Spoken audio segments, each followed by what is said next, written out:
this could be far more devastating than anything that I think not only University of Miami has ever experienced, but that really has ever been experienced in college sports since SMU received the death penalty.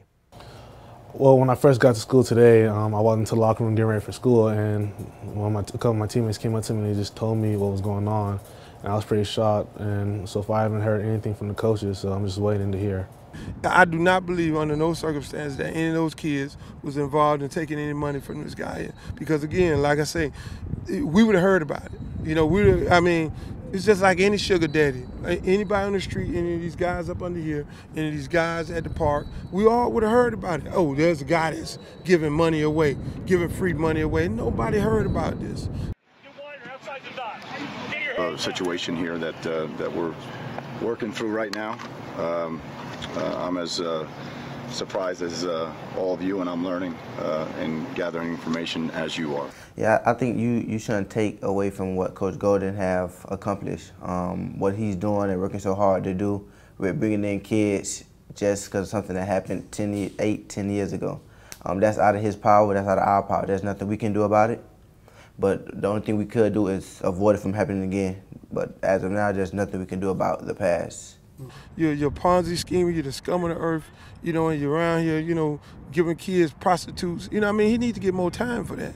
He's the worst thing in the world, man. And I just hope the NCAA do the right thing and just see through this whole process and not, you know, and not hurt this program and not hurt these kids.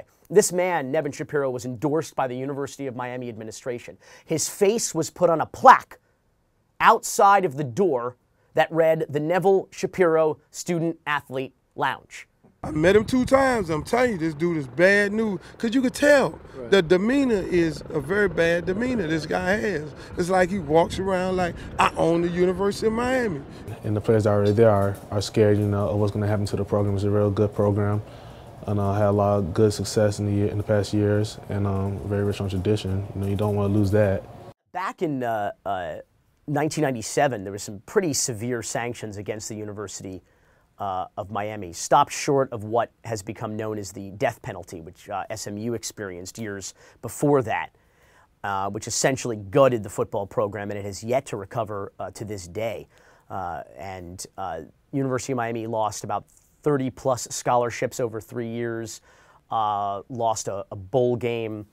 I think they actually relinquished one as well. So, and I think this is much more severe than that. I think the evidence, if it bears out, if it can be proven, is much more devastating than anything they had at the time. And it literally took the university years, and it was almost a miracle what Butch Davis was able to accomplish in that time period. They couldn't know about it. I mean, you know, they probably looked at him as a regular booster, a regular guy giving checks to the program, you know, giving whatever donations to the basketball program. They're looking at him as a guy that's a friend of the program. Nowadays, what has defined the last 10 years, the last decade of Miami? Well, the real estate boom and bust, Medicare fraud, mortgage fraud, and Ponzi schemers. So who do you expect to inform the attitude and finance the behavior of the athletic department at the University of Miami but a bunch of Ponzi schemers? And Nevin Shapiro wasn't the only one. If the NCAA kill a program, I mean, there'll be a lot of people around here slitting their throats. You know what I'm saying? This whole town will be on suicide watch. In Miami, as long as the champagne is flowing and the checks are clearing, nobody seems to ask any questions.